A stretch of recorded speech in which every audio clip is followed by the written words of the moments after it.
Oi, queridos, tudo bem? Hoje é quarta-feira e eu queria aproveitar que a gente não vai ter o nosso estudo bíblico e o nosso reunião de oração para poder deixar com vocês uma reflexão de um texto que eu acho importante para a nossa vida e que nos traz algumas lições que muitas vezes a gente não observa. O texto se encontra no livro de Romanos, no capítulo 8, no versículo de número 26, que diz assim: Sabemos que todas as coisas cooperam para o bem daqueles que amam a Deus, daqueles que são chamados segundo o seu propósito. É muito comum as pessoas viverem a vida de uma maneira totalmente irresponsável, com uma falsa ideia de que tudo vai cooperar para o bem da sua vida. Tudo vai cooperar para o seu bem no final das contas. E esse texto chama a nossa atenção para uma coisa que muitas vezes a gente não observa.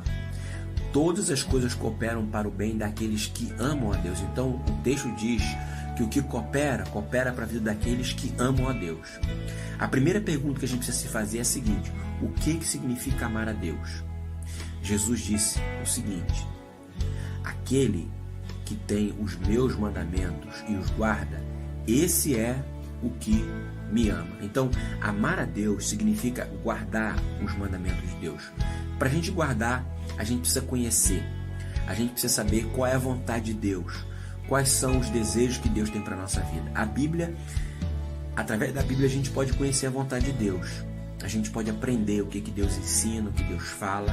Através da oração, o Espírito Santo pode nos dar um discernimento para sabermos qual é a vontade dele para a nossa vida. Então, a primeira coisa que a gente tem que fazer para poder demonstrar o nosso amor por Deus é buscar conhecer qual é a vontade dele para nós. E isso através da palavra de Deus, através da oração, através da comunhão do corpo de Cristo. A segunda coisa é que não basta apenas saber, mas é preciso viver. Aquele que tem os meus mandamentos e os guarda, ou seja, que vive, que tem esses mandamentos e coloca-os em prática, esse é o que me ama. Então, o amor por Deus está no fato de conhecer e viver essa vontade de Deus, e colocar em prática.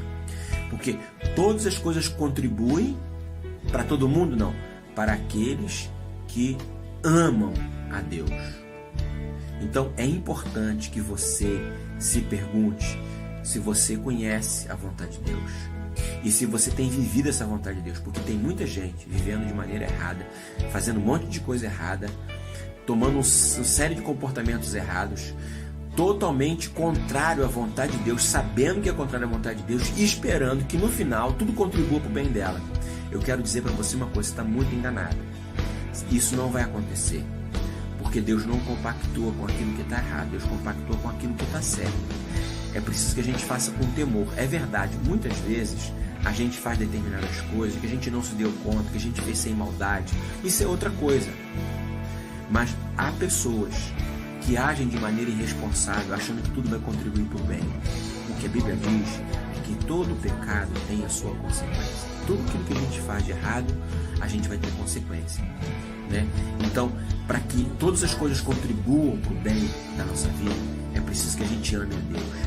É preciso que a gente ame, significa conhecer a vontade de Deus, significa viver a vontade de Deus, significa mudar o nosso jeito de viver de acordo com essa vontade, manifestando assim o amor que a gente tem por Deus. E assim, tendo a certeza de que tudo vai concorrer para o nosso bem.